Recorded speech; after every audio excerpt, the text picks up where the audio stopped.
Hey peeps, it's Suzette from Tutoring, and as always, it's such a pleasure to join you.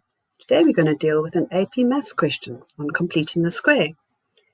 When we're completing the square, we need to make sure the coefficient of x squared is 1. So we're going to need to divide everything by 3. Now we want the term with the x's with the term with the x squared, so I'm going to bring that over to the right-hand side, divided by 3. And I'm going to keep the minus 1 out the way, but I've also got to remember to divide by 3. Then I need to look at the coefficient of x. I divide that by 2. When I divide it by 2, I cancel out the 2's. I'm left with minus 1/3. And then I need to square that. And when I square that, I get 1/9.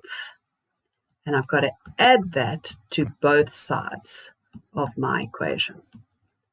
My equation then, I've got a perfect square trinomial of which the factor is minus 1/3. So I can factorize the right-hand side, x minus 1/3 squared, and I can add my terms on the right-hand side, and I have minus 1 plus 1/9. So what I can do is I can say 1/9 minus 3/9 is minus 2/9. So minus 2/9. So now what I've got is I've got a negative equal to a positive. So I in fact have non-real roots. But just to finish completing the square then, what I can do is I can square root both sides.